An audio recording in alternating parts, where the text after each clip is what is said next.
नमस्कार दोस्तों, स्वागत है आपका हमारे YouTube चैनल पे। मैं आपका दोस्त नीरज पाठक और आज हम लोग क्या पढ़ते हैं। आज हम लोग नया टॉपिक शुरू करेंगे करंट इलेक्ट्रिसिटी के बारे में। हम लोग पढ़ेंगे करंट। हम लोगों ने पढ़ लिया था इलेक्ट्रोस्टैटिक्स हम लोगों ने लगभग कंप्लीट कर दिया था और आज से हम लोग क्या शुरू करते हैं, करंट इलेक्ट्रिसिटी। देखिए इलेक्ट्रोस्टैटिक्स में क्या था, मैंने अपने पहले लेक्चर में बताया था कि इलेक्ट्रोस्टैटिक्स में क्या था कि चार्ज रुका हुआ रहेगा। तो देखिए अगर कोई चार्ज है वो रुका है ना, तो वो सिर्फ और सिर्फ क्या प्रोड्यूस करेगा, इलेक्ट्रिक फील्ड प्रोड्यूस करेगा। कोई चार्ज रुका है, इलेक्ट्रिक फील्ड प्रोड्यूस करेगा। अगर कोई चार्ज कांस्टेंट वेलोसिटी से मूव करना शुरू कर दे तो वो क्या प्रोड्यूस करेगा, इलेक्ट्रिक फील्ड के साथ। इलेक्ट्रिक फील्ड तो प्रोड्यूस करेगा ही, साथ ही साथ क्या प्रोड्यूस करेगा, करंट प्रोड्यूस करेगा। बात समझ में आ रहा है। चार्ज अगर मूव करना शुरू कर दे तो क्या होने लगेगा, करंट प्रोड्यूस करना शुरू होगा। अच्छा, और करंट प्रोड्यूस होगा ना तो उससे क्या जनरेट होगा, मैग्नेटिक फील्ड जनरेट होगा। अगर करंट प्रोड्यूस होता है तो उससे क्या जनरेट होगा, मैग्नेटिक फील्ड। आगे पढ़ेंगे। अभी क्या पढ़ना है, सिर्फ और सिर्फ करंट के बारे में कि अगर कोई चार्ज मूव कर रहा है तो कितना करंट जनरेट हो रहा है। अच्छा, और इसी में बता देते हैं कि अगर कोई चार्ज एक्सीलरेट करना शुरू कर दे, मतलब मूव तो करे, ये वेलोसिटी थी कांस्टेंट वेलोसिटी, मतलब ये अगर 2 मीटर पर सेकेंड से चल रहा है तो उसी स्पीड से लगातार चल रहा है, ये तब क्या प्रोड्यूस कर रहा था, मैग्नेटिक फील्ड। लेकिन अगर चार्ज एक्सीलरेट करना शुरू कर देना तो वो क्या करता है, रेडिएशन प्रोड्यूस करना, मतलब दोनों इलेक्ट्रिक फील्ड और मैग्नेटिक फील्ड दोनों रेडिएट करना शुरू करता है। ठीक, तो ये हम लोग क्या पढ़ेंगे सबसे लास्ट में। अभी हम लोग ये पढ़ चुके हैं, चार्ज मेरा रुका हुआ था। अब हम लोग क्या पढ़ते हैं कि चार्ज मेरा क्या कर रहा है, मूव कर रहा है। तो देखिए ध्यान से आराम से समझते हैं, इसी को कंसेप्ट है, बेसिक्स इसी से समझते हुए चलते हैं, फिर आगे हम लोग करेंगे।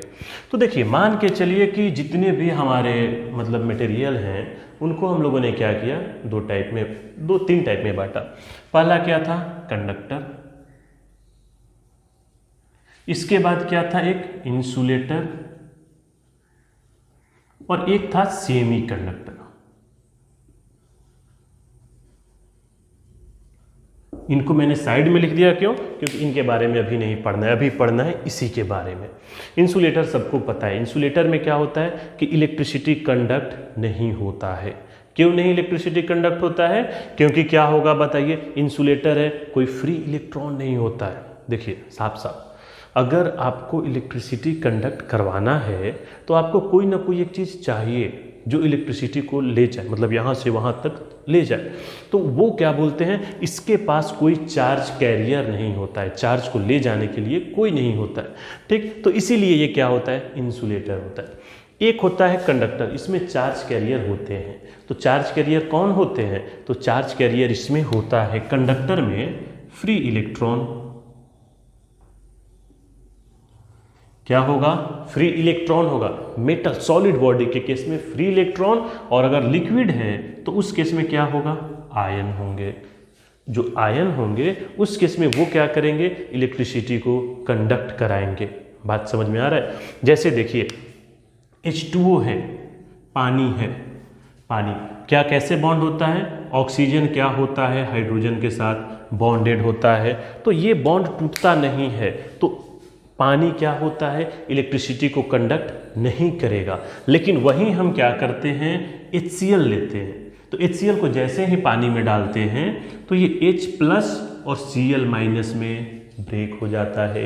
ये H+ और ये Cl- किसका काम करते हैं, आयन का। ये आयन इसको बोलते हैं, और ये किसका काम करते हैं, चार्ज कैरियर का। ये चार्ज को एक जगह से दूसरी, मतलब चार्ज बोले या फिर करंट को एक जगह से दूसरी जगह ले जाते हैं। ठीक, तो हम लोग पढ़ते हैं, देखिए आयन के बारे में केमिस्ट्री में पढ़ना है। हम लोग पढ़ते हैं किसके बारे में, फ्री इलेक्ट्रॉन के बारे में, कि फ्री इलेक्ट्रॉन क्या होता है। तो देखिए कोई भी मेटल है ना, मान के चलते हैं हम एल्युमिनियम ही मान के चलते हैं। एल्युमिनियम का जो आउटर मोस्ट वाला इलेक्ट्रॉन है, ये जो आउटर मोस्ट वाले इलेक्ट्रॉन है ना, ये थोड़े से क्या होते हैं, बिगड़े टाइप के होते हैं। बिगड़े नहीं होते हैं, इनको बिगाड़ दिया जाता है। कैसे, यहाँ पे ये एल्युमिनियम है, यहाँ पे एक और एल्युमिनियम है, पड़ोसी वाला है। तो ये जो बच्चे होते हैं, छोटे बच्चे हैं, ये क्या करते हैं, कभी इधर से इस घर में चले जाते हैं, कभी इस घर से इस घर में चले जाते हैं, पता ही नहीं चलता है, खेलते खेलते चले जाते हैं। तो ऐसे लोगों को क्या बोलते हैं, फ्री इलेक्ट्रॉन। फ्री मतलब कि ये ठीक है उसी के अंदर, लेकिन क्या है, फ्री है, इस पर कोई बॉन्ड नहीं है। जैसे घर में छोटे बच्चे होते हैं, हम लोग के ऊपर क्या है, बॉन्ड है, किसी के घर में जाना होगा तो एक तरीके से जाएंगे, लेकिन ये जो फ्री है, ये मन करेगा चले जाएंगे, इधर उधर घूमते रहते हैं। तो ये फ्री इलेक्ट्रॉन होते हैं, और यही फ्री इलेक्ट्रॉन क्या करते हैं, इलेक्ट्रिसिटी को कंडक्ट कराते हैं। अब बोलोगे, एक बात बताओ, एल्युमिनियम का एक फ्री इलेक्ट्रॉन है, कितना इलेक्ट्रिसिटी कंडक्ट कराएगा?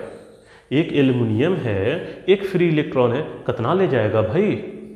एक नहीं है, कितना है, अंदाजा लगाइए, समझिए इस चीज़ को जरा, ये कंसेप्ट बिल्ड करने वाला चीज़ है। मान के चलते हैं कि ये मेरा एल्युमिनियम है, एल्युमिनियम का एटॉमिक वेट कितना होता है, 27। जो एल्युमिनियम होता है, एक मिनट जरा इसको मैं रफ कर देता हूँ।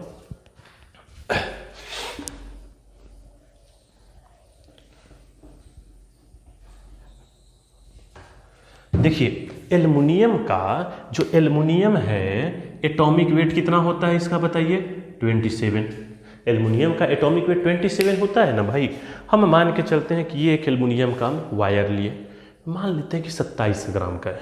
ये सब एक कैलकुलेशन एग्जैक्ट बनाने के लिए मानते हैं कि 27 ग्राम का है, 54 ग्राम भी मान सकते हैं, लेकिन हम मानते हैं 27 ग्राम का हम लिए। तो बताइए, जब ये 27 ग्राम का लिए तो इसमें कितने मोल होंगे?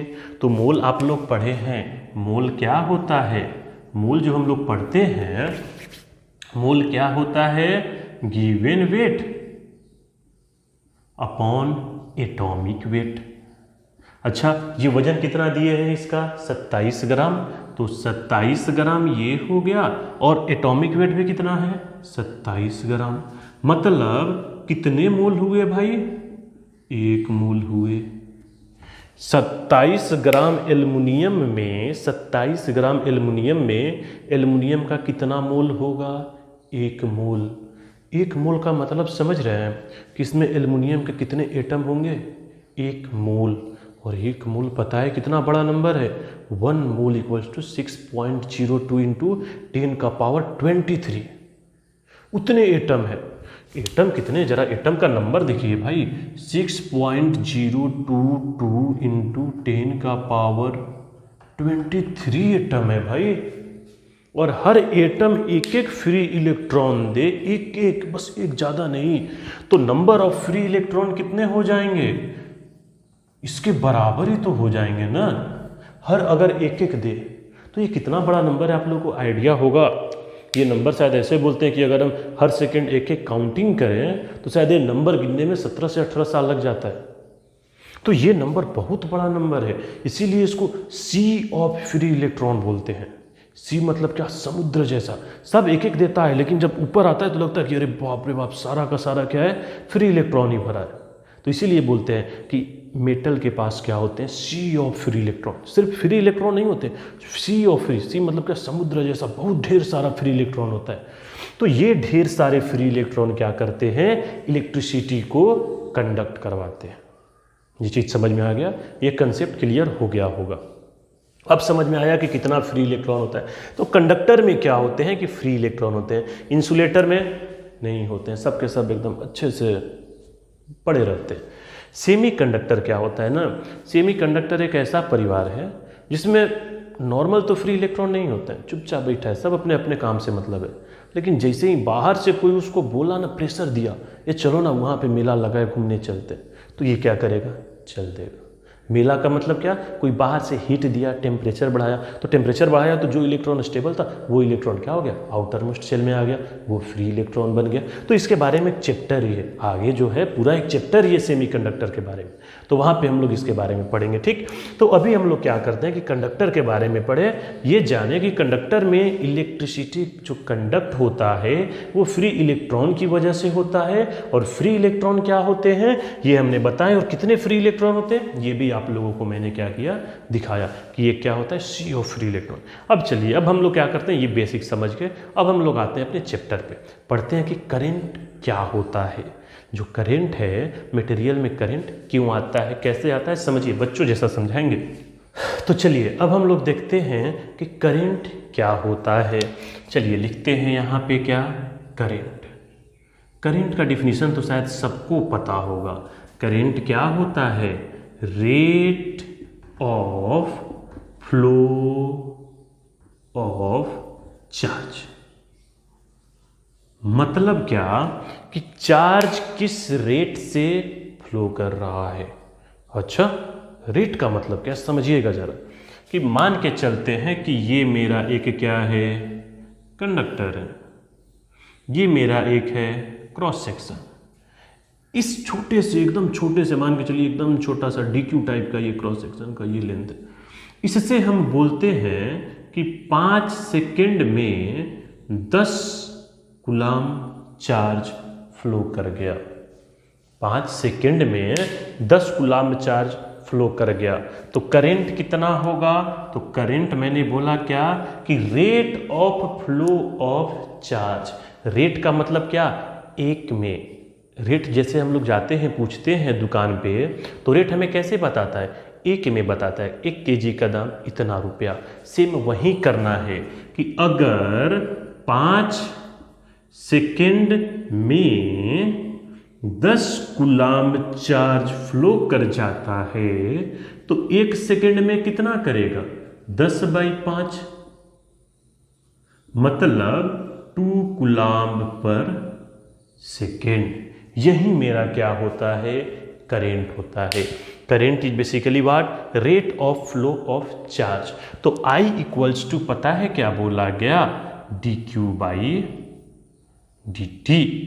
dQ/dt का मतलब समझ में आ रहा होगा कि चार्ज किस रेट से फ्लो कर रहा है, समय के साथ कैसे फ्लो कर रहा है। मतलब हम साफ साफ देखिए, सिंपल सा हम बोलते हैं कि अच्छा, पहले एक चीज़, एक कंसेप्ट आप लोगों को हम समझाते हैं, जरा समझिएगा इस चीज़ को कि शुरू में क्या होता है। आप लोगों को तो ये बात पता होगा कि इलेक्ट्रॉन है रैंडमली घूमते रहते हैं। इलेक्ट्रॉन जो है हमारे वो क्या होते हैं, रैंडमली घूमते रहते हैं। मतलब अगर कोई कंडक्टर है उसके क्रॉस हम पोटेंशियल डिफरेंस नहीं दिए हैं, पोटेंशियल डिफरेंस, पोटेंशियल देने से कुछ नहीं होता है। मान के चलिए आप पोटेंशियल दिए, इधर का भी पोटेंशियल 5 वोल्ट कर दिए, इधर का भी पोटेंशियल 5 वोल्ट कर दिए, कुछ फर्क ना पड़ेगा, जो जैसा है वैसे ही रहेगा। करंट के लिए हमें क्या चाहिए, करंट के लिए हमें पोटेंशियल नहीं चाहिए, हमें पोटेंशियल डिफरेंस चाहिए, पोटेंशियल का अंतर होना चाहिए। खुद समझिए ना भाई, पानी है, पानी कब बहेगा, क्या पानी को ऊपर उठाएंगे तो पानी बहने लगेगा ना। पानी को ऊपर उठाने के लिए डिफरेंस चाहिए, एक ऊपर हो एक नीचे हो। सिम वही चीज, मतलब ये करंट को फ्लो करने के लिए क्या होना चाहिए, डिफरेंस होना चाहिए। किसका डिफरेंस, पोटेंशियल का डिफरेंस। तो देखिए ऐसे समझिए कि जब शुरू में स्टेट है कोई पोटेंशियल डिफरेंस नहीं है, ये एक मान के चलिए मेरा क्रॉस सेक्शन है। इस क्रॉस सेक्शन से होता क्या है ना कि इस क्रॉस सेक्शन से मान के चलिए कि 100 इलेक्ट्रॉन इधर से इधर गए, 100 इलेक्ट्रॉन गए, तो 100 इलेक्ट्रॉन इधर से इधर भी जनरली आ जाते हैं। तो ओवरऑल नेट फ्लो क्या होता है, 0। फिर से मान के चलिए कि ये मेरा कंडक्टर है, इसमें इलेक्ट्रॉन रेंडमली इधर उधर मूव कर रहा है। अब हम बोले कि एक छोटा सा ये क्रॉस सेक्शन है, अब रेंडमली मूव कर रहा है और ढेर सारे इलेक्ट्रॉन हैं, तो 100 इलेक्ट्रॉन इधर से इधर गए तो उतने ही इलेक्ट्रॉन जनरली इधर से इधर भी आ जाते हैं। तो नेट फ्लो क्या हो जाता है, 0। तो ऐसे नेट फ्लो मतलब क्या, DQ कितना हो जाता है, 0। तो करंट कितना हो जाएगा, 0। लेकिन हमने क्या किया कि कंडक्टर के अक्रॉस पोटेंशियल डिफरेंस कर दिया। पोटेंशियल डिफरेंस मतलब इधर हम दे रहे हैं 10 वोल्ट और इधर दे रहे हैं हम लोग 8 वोल्ट। कितने का डिफरेंस है, 2 का। ये अच्छा, हम बोले कि यहाँ पे हम बैटरी लगाए, एक बैटरी हम ऐसे लगाए, इसका एक टर्मिनल 8 वोल्ट है, एक और आगे भी कुछ होगा ये हम नहीं बोलते हैं। ये मान के चलिए 10 वोल्ट है, ये 8 वोल्ट है। तो बैटरी का पोटेंशियल इसको कितना नेट मिल रहा है, तो 2 वोल्ट का बैटरी है। 2 वोल्ट का बैटरी हम बोले ना, तो इसका मतलब ये नहीं कि एक का टर्मिनल 0 है एक का 2 है ना। अगर हम बोलते हैं कि ये 8 वोल्ट का बैटरी है, इसका मतलब अगर इसका पोटेंशियल आप 10 मानते हो तो इसका आपको 18 मानना होगा ना। समझ में आया। जो बैटरी होता है ना, घर में जो सेल होता है, बैटरी होता है, वो हमें क्या बताता है, वो हमें पोटेंशियल डिफरेंस बताता है। हम लोग पोटेंशियल कैलकुलेट नहीं कर सकते हैं, अगर हम बोलते हैं कि यहाँ का पोटेंशियल 5 वोल्ट है ना, तो यहाँ का अगर बैटरी का 4 वोल्ट का है तो यहाँ का 5 है, तो यहाँ का कितना होना चाहिए 9। जो 4 वोल्ट लिखा होता है वो पोटेंशियल डिफरेंस होता है, दोनों टर्मिनल के बीच का पोटेंशियल डिफरेंस होता है। हम लोग पोटेंशियल कैलकुलेट नहीं कर सकते हैं, हम लोग क्या करते हैं, हम लोग हमेशा पोटेंशियल डिफरेंस कैलकुलेट करते हैं। तो देखिए मान के चलिए मैंने 2 वोल्ट का लगाया, अब क्या हुआ ना कि जो सारे इलेक्ट्रॉन थे एक पार्टिकुलर डायरेक्शन में मूव करना शुरू कर दिया। इतने सुंदर से मूव नहीं करते हैं, बता रहे, आगे हम बताएंगे कैसे मूव करते हैं जो भी है, लेकिन इतने सुंदर से मूव नहीं करते हैं। लेकिन आप लोगों को समझाने के लिए हम बताएं कि देखिए इतने सुंदर से मूव कर रहे हैं। अब मान के चलिए कि ये एक क्रॉस सेक्शन है और इससे 5 सेकंड में, यह मिटा के लिखते हैं कि इस क्रॉस सेक्शन से 5 सेकंड में दिया कि 100 इलेक्ट्रॉन पार कर गए। 5 सेकंड में 100 इलेक्ट्रॉन पार कर गए, तो करंट कितना होगा? तो करंट तो हमें मास्टर बताया था कि 1 सेकंड में निकालते हैं, तो 1 सेकंड में कितना हो जाएगा? 100/5 कर देंगे 20। तो एग्जामिनर क्या करेगा? काट देगा। क्यों? क्योंकि current rate of flow of electron नहीं होता है, करंट होता है rate of flow of charge.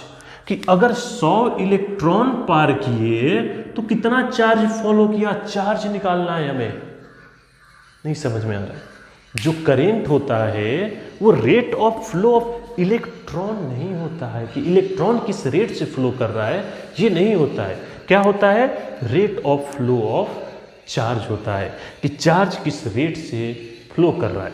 तो मान के चलिए कि अगर 5 सेकंड में 100 किए तो हमें 100 को नहीं कैलकुलेट करना है, पहले हमें क्या करना है? चार्ज निकालना है। तो हमको पता है कि एक इलेक्ट्रॉन का चार्ज होता है 1.6 × 10⁻⁻19 कूलाम। तो 100 इलेक्ट्रॉन का चार्ज कितना हो जाएगा? 1.6 × 10⁻17 कूलाम। और अब हमें करंट निकालना है, तो हम करंट निकालेंगे। करंट क्या होता है भाई? चार्ज बाई समय। चार्ज कितना है? 1.6 और समय कितना है? 5। इतना कूलाम पर सेकेंड क्या हो जाएगा? मेरा करंट होगा। कुछ शायद समझ में आ रहा है। फिर से हम बार बार बोल रहे हैं कि करंट क्या होता है। देखिए हमें कोई भी क्वेश्चन दिया, बोला कि ये एक कंडक्टर है, इसके क्रॉस सेक्शन से 1 सेकंड में 25 इलेक्ट्रॉन पार किए, बताओ करंट क्या होगा। तो हम करंट कैसे बताएंगे? पहले हम 25 को क्या करेंगे? 25 को पहले हम चार्ज में कन्वर्ट करेंगे और फिर हम क्या करेंगे? रेट निकाल लेंगे। ये चीज़ शायद समझ में आ गया हो आप लोगों को। देखिए फिर से एक बार रिवीजन करा देते हैं कि करंट क्या होता है भाई? Rate of flow of charge, कि चार्ज किस रेट से फ्लो कर रहा है। I इक्वल्स टू क्या हुआ? dq/dt। dq क्या बताता है कि चार्ज कितना, और समय क्या बता रहे हैं कितने समय में। यूनिट क्या होगा? कूलाम्ब पर सेकेंड। कूलाम्ब पर सेकेंड यूनिट क्या होगा? कूलाम्ब पर सेकेंड। और इसको हम लोग पता है क्या बोलते हैं? एम्पियर भी बोलते हैं। कूलाम्ब पर सेकेंड को क्या बोला जाता है? एम्पियर। कभी कभी डिफिनीशन पूछता है, बच्चों वाला डिफिनीशन, कि एक डिफाइन 1 एम्पियर, 1 एम्पियर कितना होगा। क्वेश्चन पूछता है आपसे कि डिफाइन 1 एम्पियर। तो देखिए बच्चे लिख देते हैं, कुछ समझते नहीं है, क्या लिखेंगे कि कूलाम्ब सेकेंड, 1 सेकेंड में 1 कूलाम्ब। समझना है उसको क्या होता है। 1 सेकेंड में 1 कूलाम्ब फ्लो करने का मतलब क्या? हमें चार्ज समझ में नहीं आता है, हमें इलेक्ट्रॉन समझ में आता है। चार्ज गया, हम बोलते हैं कि यहाँ से यहाँ तक चार्ज गया 1 कूलाम्ब, हमको समझ में ना आ रहा है। लेकिन हम ये बोले कि यहाँ से लेकर यहाँ तक 1 इलेक्ट्रॉन गया, तो हमें दिखता है कि मटेरियल के अंदर चार्ज थोड़ी ही होता है, मटेरियल के अंदर इलेक्ट्रॉन होता है, और इलेक्ट्रॉन चलता है तो क्या होता है? चार्ज आता है। बात समझ में आ रही है? तो समझिए जरा मैं क्या बोल रहा हूँ। कि कोई बोला कि डिफाइन 1 एम्पियर, 1 एम्पियर डिफाइन करो, तो 1 एम्पियर कैसे डिफाइन करते हैं? 1 एम्पियर डिफाइन करेंगे कि अगर 1 सेकेंड में 1 कूलाम्ब चार्ज फ्लो करे। कोई एक क्रॉस सेक्शन है, कोई एक मेरा क्रॉस सेक्शन है, और 1 सेकेंड में ना, 1 सेकेंड में इससे 1 कूलाम्ब चार्ज फ्लो कर जाए। 1 सेकेंड में इस क्रॉस सेक्शन से 1 सेकेंड में 1 कूलाम्ब चार्ज क्या कर जाए, फ्लो कर जाए। इसको हम लोग क्या बोलेंगे कि 1 एम्पियर गया। अच्छा, 1 कूलाम्ब जाने के लिए कितने इलेक्ट्रॉन चाहिए?